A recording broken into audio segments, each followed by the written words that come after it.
Thank you very much, Ambassador Babe Romualdez. He is a true diplomat because the fact of the matter is I'm sure he can't wait to see the back of us, to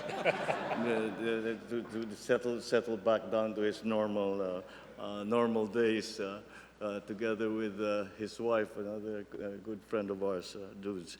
But thank you for the introduction.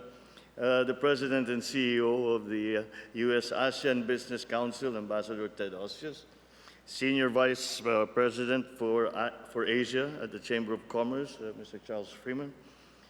We have here with us the Speaker of the House of Representatives of the Philippines, Speaker Martin Romualdez. Also accompanying us are several cabinet ministers who have joined me for specifically, actually, because the main purpose of my visit this time was to formalize a trilateral agreement that we did yesterday with the U.S., Japan, and the Philippines. But nonetheless, they have accompanied me for this specific reason to be with you here today.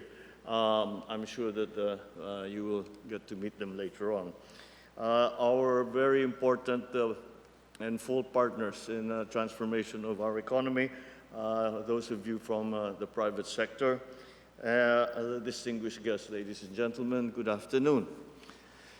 Allow me to express my gratitude for the notable participation of all of those who have been part of organizing this business forum. So these have been very important for the Philippines, and we have taken the Philippines on a roadshow in the past 2 years, and this has been very productive for us, and so we are very happy, and we thank all those who have been part of who have played a part in organizing this business forum here today. Of course, we must also, once again, speak to our private sector partners. I'm accompanied by some of the most prominent business leaders from the Philippines. And I'm going to, again, I think we will be, during our discussions, you will be getting to meet them all. Once again, we are here today to discuss what are the possibilities and what are the options on the continuing transformation of our economy in the Philippines. And we are continuing that transformation with the help of all not only the government, but the entire nation. And that is why we have come to you once again to be part of this very important business forum. We just recently hosted Commerce Secretary Gina Raimundo, who led the first of its kind presidential trade and investment mission to the Philippines last March 11 and 12. Secretary Raimundo brought 22 prominent U.S. companies engaged in air logistics, tourism, IT, BPM, financial services, ICT, infrastructure, and clean and renewable energy, the areas that we have chosen to prioritize and to focus on. And during the press conference after our meeting with Secretary Raimundo, she announced that these companies would invest at least $1 billion US worth of projects that will create educational and career opportunities for Filipinos. Secretary Raimundo emphasized President Biden's endorsement of our foreign and our economic policies. They no longer, in the very interconnected world that we are in now, they no longer can be separated, foreign policy and economic policy. So that is why I mentioned them together as one complements the other. This affirmation underscores the deepening ties between the United States and the Philippines, as we are both committed to advancing our mutual goal of economic progress. I have expressed my very sincere gratitude to President Joe Biden during our bilateral meeting yesterday for dispatching the business mission to the Philippines, which was the fulfillment of his commitment from my official visit 11 months ago in May of last year. On the economy, I would like to share with you that for 2023, the Philippines achieved a 5.6% annual growth in GDP, which outpaced other high-growth economies such as China, Vietnam, and Malaysia. Despite the recovery time needed to accelerate businesses coming out of the COVID-19 pandemic, we were able to either exceed or match the economic projections of multilateral organizations such as the IMF, the ASEAN +3 Macroeconomic Research Office, and the World Bank. So we saw a significant increase in foreign direct investment net inflows. It surged by 28%, reaching $1 billion in November 2023 from the previous $820 million recorded for the same month in 2022. In addition, the DTI, Board of Investments, DTI is the Department of Trade and Industry. The DTI Board of Investments, which is an attached agency to the DTI, has approved 1.26 trillion pesos in investment projects for 2023, which was an increase of 73% compared to the previous year, which recorded 729 billion pesos. For last year, I'm happy to report that the United States remains as one of our largest sources of foreign direct investment. Over the years, the Philippines has acknowledged the significant contribution of the United States to our economic agenda. We have observed the consistent high ranking of the United States, as evident last year, being our third top trading partner. Moreover, the United States emerged as the primary destination for our goods and services in that same year. In 2023, our biggest exports to the U.S. were semiconductors and integrated circuits, amounting to $3.1 billion, or 23.3% of our total exports to the U.S. The Philippines is a major part of the U.S. semiconductor and IC design supply chain, and we are seeing expansions by U.S. companies in the Philippines in this sector. So with the assistance from the U.S. government through the International Technology Security and Innovation Fund, managed by the U.S. State Department, we can achieve our goal of producing 128,000 semiconductor engineers and technicians by 2028, as demanded by the industry. So with this collaboration, the Philippines will be able to support the U.S. semiconductor industry, not only in assembly, testing, and packaging, but also in other segments of the supply chain, such as in microchip design and in research and development. Breakthrough policy reforms have been introduced to open businesses to more foreign participation, and I cite some key legislations, such as the Public Service Act, the Retail Trade Liberalization Act, the Foreign Investments Act, and the IRR, Internal Rules and Regulations, of the Renewable Energy Act. These key legislations and policy reforms have opened the sectors of manufacturing, transportation, telecommunication, shipping, renewable energy such as wind, solar, tidal, nuclear, and the retail sector to foreign investors. In our commitment to facilitate investments, I issued Executive Order number 18, which established the Green Lanes for strategic investment. The objective of the Green Lanes is to streamline processes and permitting to create an environment where businesses can set up and expand with ease. The government offices handling the Green Lanes initiatives are under the Philippines Department of Trade and Industry, being led by Secretary Fred Pascual, who is with us here today. There he is, the gentleman with the well, his hair wasn't white when he first came into government, but I think we gave him a little too much work since he joined us. As of today, the DTI BOI, Board of Investments, has greenlit 59 projects worth 1.9 trillion pesos.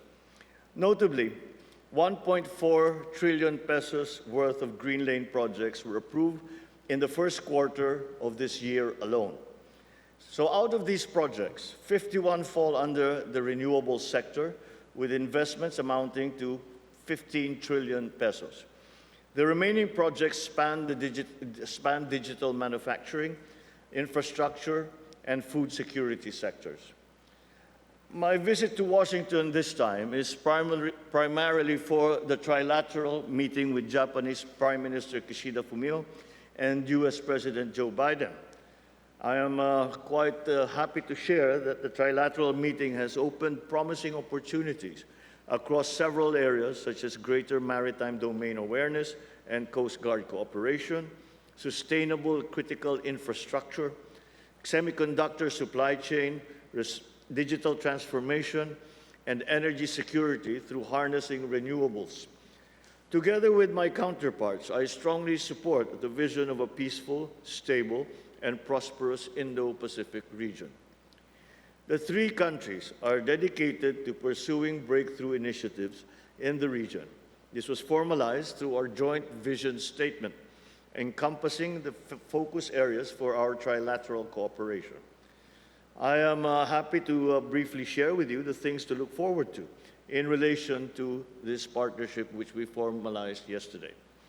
On the economic front, the three nations have joined forces to inaugurate what we now call the Luzon Economic Corridor under the Partnership for Global Infrastructure and Investment. This corridor aims to enhance connectivity between Subic Bay, Clark, Manila, and Batangas, facilitated by our trilateral collaboration in advocating for impactful infrastructure investments. Through this groundbreaking effort, we aspire to attract investments including rail systems, modernized ports, clean energy initiatives, semiconductor supply chain advancements, agribusiness enhancements, and updates to civilian ports at Subic Bay. Recognizing the significant impact of new digital technologies, I am fully supportive of bolstering our cybersecurity and digitalization capabilities. I'm excited to share that we will work together for open radio access network field trials aimed at establishing a secure and reliable information and communications technology ecosystem in the Philippines. Another initiative that I am particularly enthusiastic about is the Semiconductor Workforce Program, offering deserving talents the opportunity for world-class training at leading universities. Our three countries are committed to harnessing the talents of our citizens to adapt to the evolving technological needs that the global economy presents us.